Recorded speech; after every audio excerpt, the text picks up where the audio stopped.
Hai, Assalamualaikum. Beberapa hari terakhir, saya mendapat banyak DM nanyain tentang ada apa sih dengan Indonesia sekarang dan apa yang sebetulnya bisa kita anak muda lakukan dengan segala keterbatasan kita. Sekali lagi teman-teman, video ini dibuat tanpa ada paksaan dari pihak manapun, murni untuk menjawab pertanyaan teman-teman dan murni untuk membuka ruang diskusi dan dialektika dalam berbangsa dan bernegara. Karena dari satu peristiwa, kita bisa punya banyak perspektif. Dari satu peristiwa, kita belajar berpikir kritis. Dan dari satu peristiwa, kita menjadi lebih dinamis dan demokratis.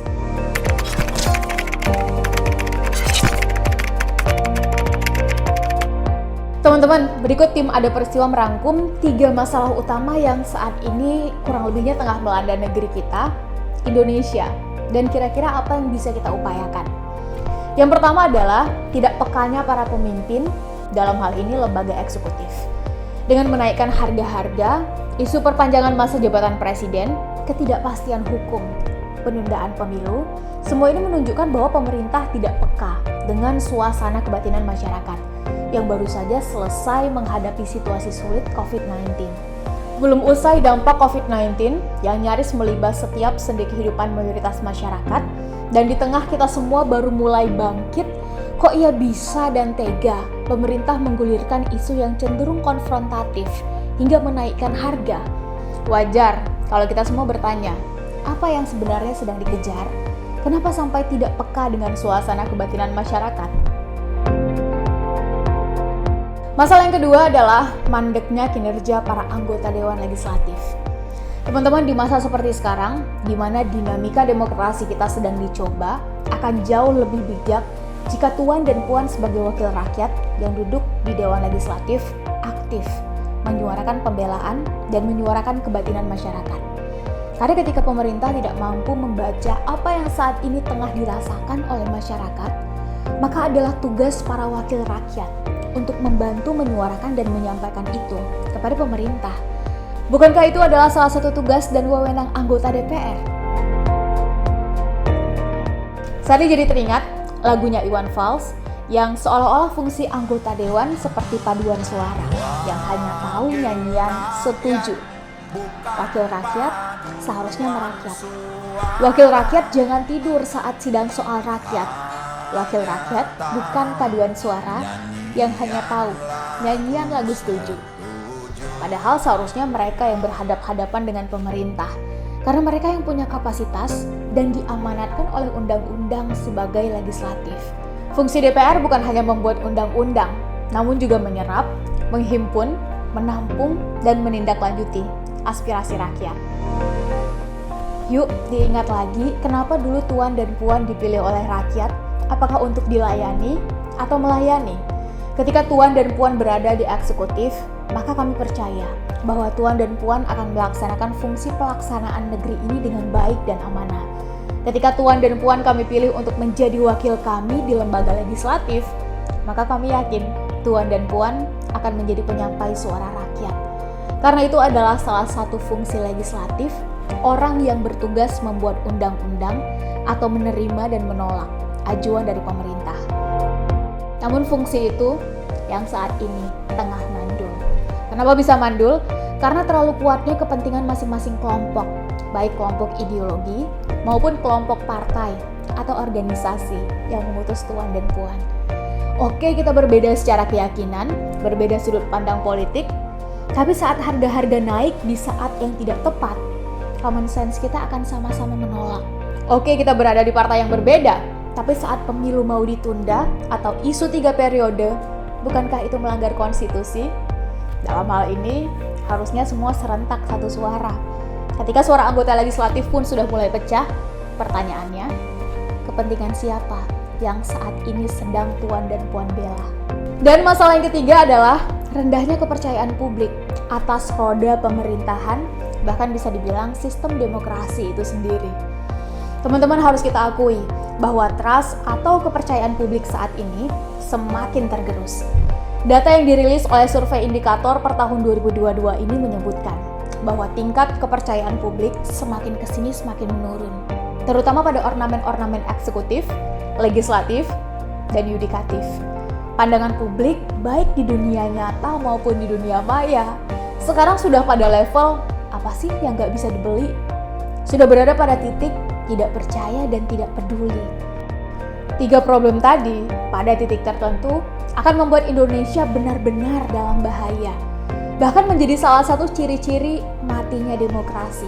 Menurut Stephen Levitsky dalam bukunya How Democracy Die.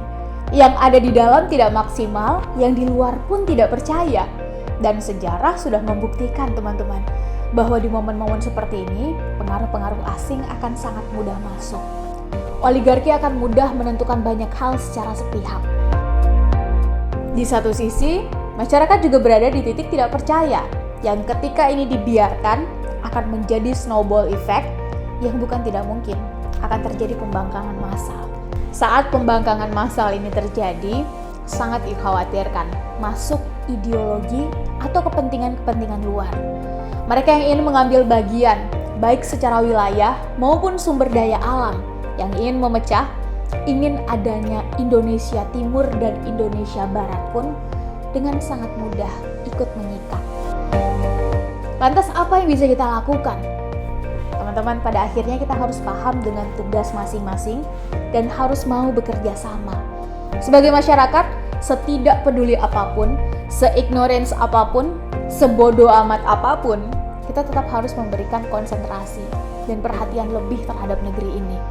Karena politik ini akan sangat menentukan kehidupan kita, baik di tingkat individu hingga ke tingkat negara.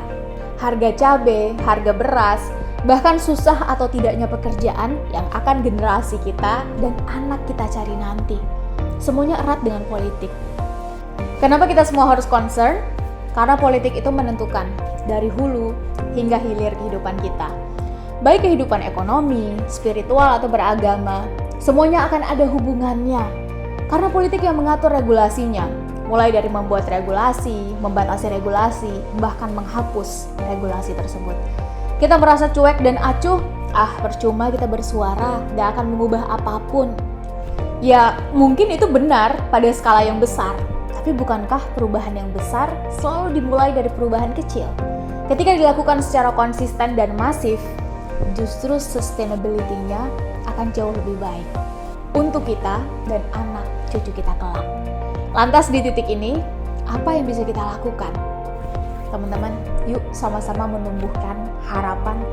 Pemerintah harus mulai peka, anggota dewan harus mulai mau mendengar, yudikatif harus mulai beraksi dengan adil, rakyat pun harus mau peduli. Terlepas dari apapun perspektif kita terhadap politik, teman-teman, mari peduli dengan cara yang benar. Sebagai warga negara, kita punya usulan atau pendapat, maka sampaikan dengan cara yang benar. Di ajang kontestasi pesta demokrasi nanti, jangan mau menerima money politik, uang suapan untuk suara-suara kita. Jangan mau terlibat dalam hoax, jangan mau terlibat dalam penggiringan opini yang sesat, juga menyesatkan. Mari menjadi masyarakat yang aktif. Kalaupun pemerintah tidak secara aktif memberikan apa yang masyarakat inginkan, maka kita sebagai masyarakat tetap nggak boleh pasif. Mari speak up, mari menyuarakan dan proaktif. Jemput bola, memperjuangkan sendiri apa yang menjadi harapan kita sebagai warga untuk negeri ini, untuk generasi selanjutnya, bahkan untuk generasi kita 5, 10, 15 tahun ke depan. Karena itu tanda bahwa demokrasi masih hidup di negeri ini. Kita memang gak bisa berharap sempurna, apalagi politik itu sangat dinamis. Ketika rakyatnya cerdas, maka bisa jadi pemerintahnya pun semakin baik. Tapi di satu sisi, ketika rakyatnya ignorance, rakyatnya juga bersikap bodoh amat, maka pemerintah dan anggota dewan yang dihasilkan juga tentu menggambarkan masyarakatnya. Wakil rakyat yang dihasilkan dari money politik, orang-orang yang nyogok dan mau disogok. Untuk itu, mari proaktif dan atur ekspektasi kita, jangan berharap semuanya sempurna. Apalagi sistem. Karena nggak akan pernah ada sistem yang sempurna, teman-teman. Semuanya harus urun tangan, urun pikir, urun aksi. Assalamualaikum warahmatullahi wabarakatuh.